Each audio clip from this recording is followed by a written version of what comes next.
It's the Real News Network. I'm Greg Wilpert.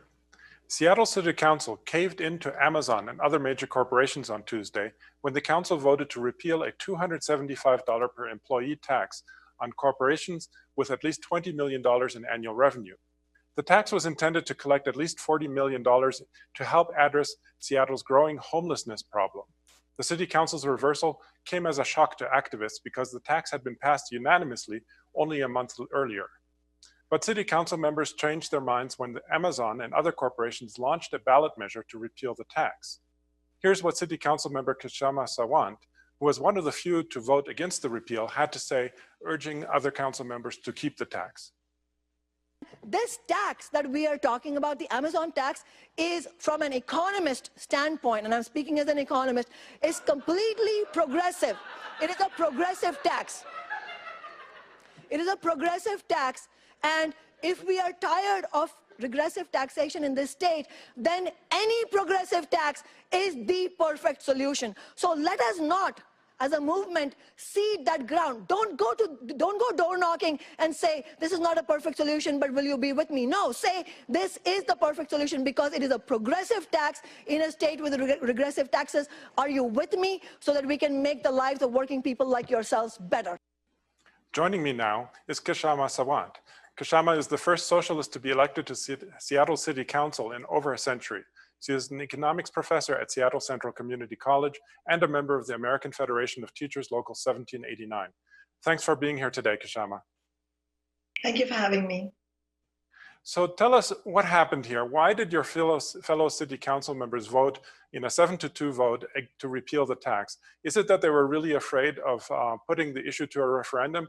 And if so, why be afraid of that if this tax is targeted to corporations and not individuals?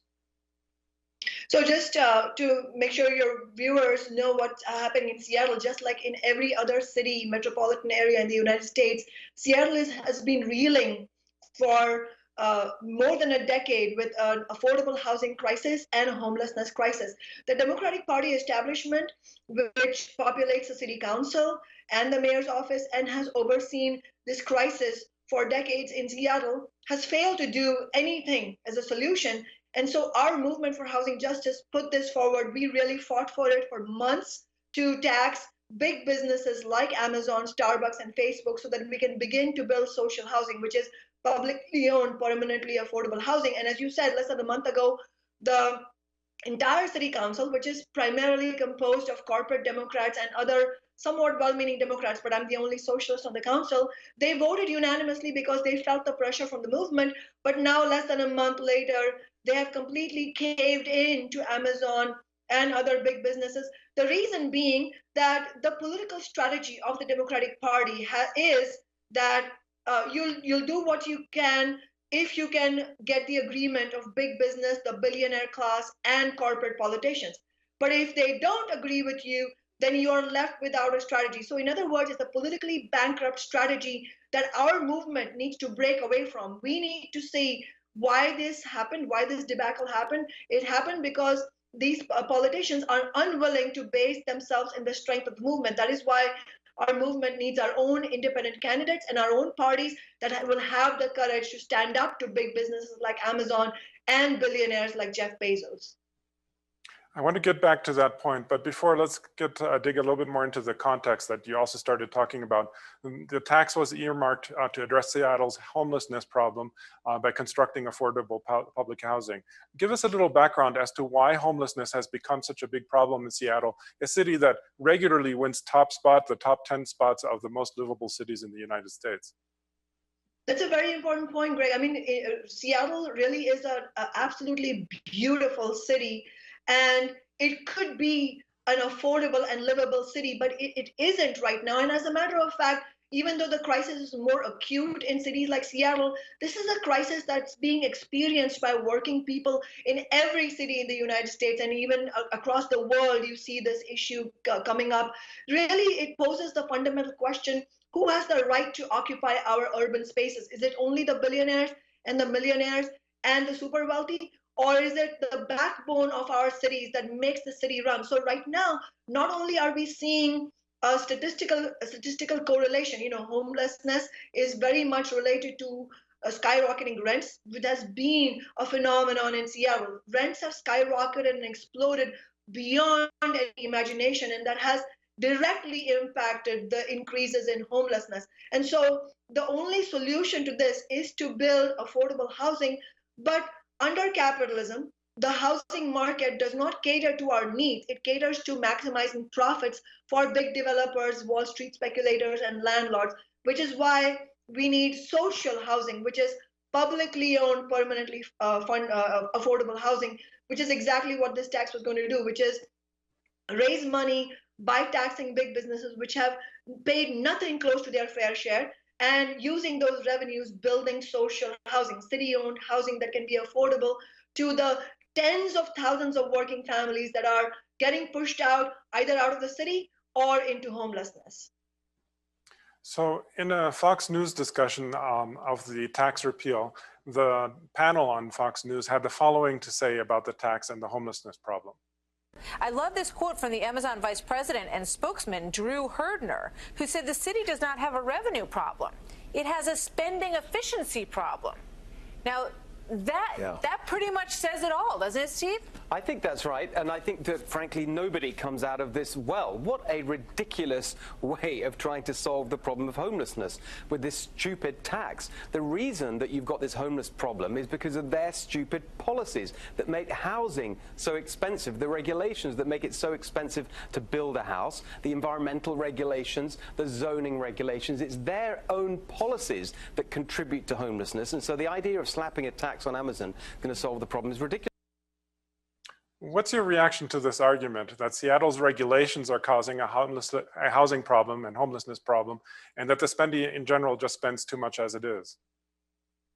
Actually, if you look at the facts, you can see that the city is spending very little compared to what it needs to spend. I mean, when you talk about whether it's very little or too much, that has to be based on the scale of the problem itself. And right now, what we're seeing, and this is, as I said, fundamentally linked to the way capitalism works, because it does not provide housing as a human need, that everybody has the right to have affordable housing, but how the housing market functions in order to maximize profits to a very tiny elite at the top. So when you have those conditions, you have what we have now, which is a moving target.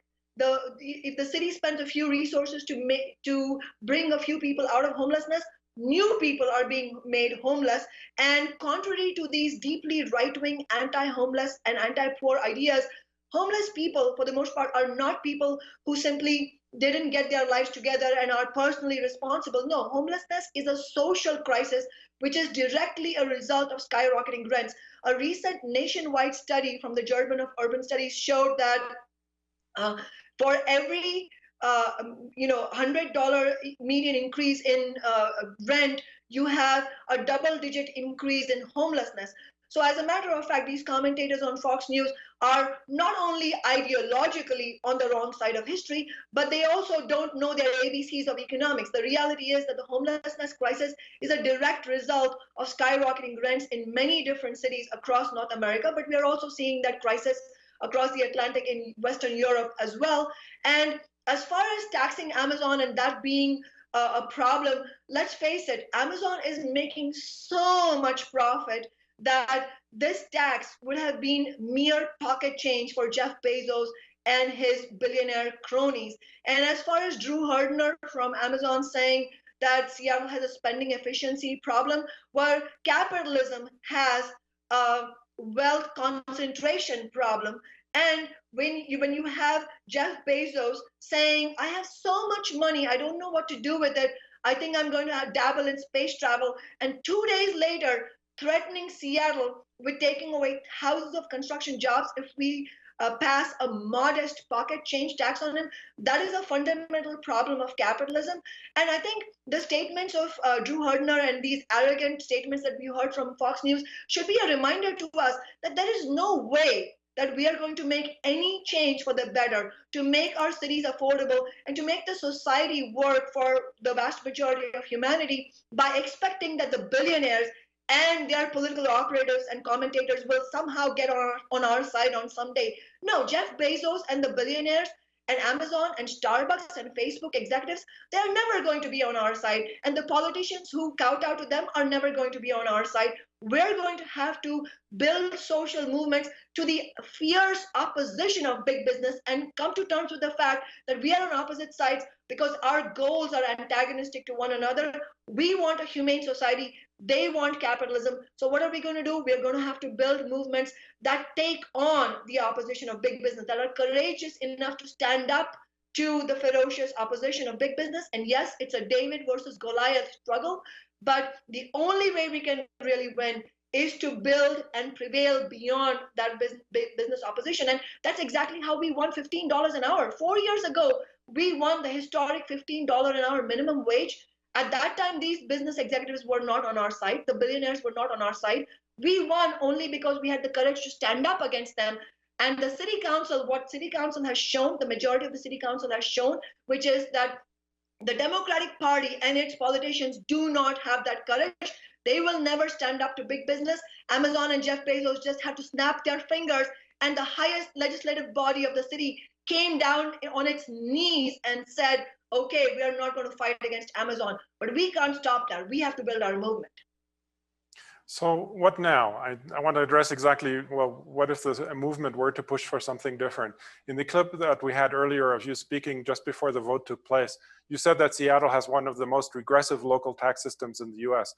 Couldn't the taxes be raised some other way by changing Seattle's regressive tax system more generally? Well, the reality is Seattle as a municipality in Washington state is under the control of Washington state law. And in fact, I'm really glad you mentioned, because the caving in by the Democratic politicians on the Seattle City Council is nothing new. The reality is that Washington state as a whole has the most regressive tax system in the entire nation. And we got there in the first place because of the same kind of timidity and betrayals by the Democratic Party at the state level. I mean, they have presided over this really dismal state of affairs where you have powerful corporations like Boeing, Amazon, Microsoft, Starbucks in this state, and yet this state has the most regressive tax system in the entire nation. We have poverty levels soaring, homelessness levels soaring, the public education funding is in complete disarray, and there is affordable housing crisis in multiple cities in Washington state. So this caving in has to remind us that the first next step really is for our movement to draw the correct lessons, historical lessons. One of the main lessons here is that you're not going to win affordable housing, much less a livable city, by putting your faith in the Democratic Party and its politicians and its representatives. Our movement will need its own independent parties and candidates. And concretely, next year, 7 of the 9 city council members in Seattle are up for re-election. And the vast majority of them, I'm also up for re-election, but I'm one of the 2 who voted against the repeal and fought for the tax. So for the vast majority of city council members that are up for re-election next year, this is a concrete question for our movement.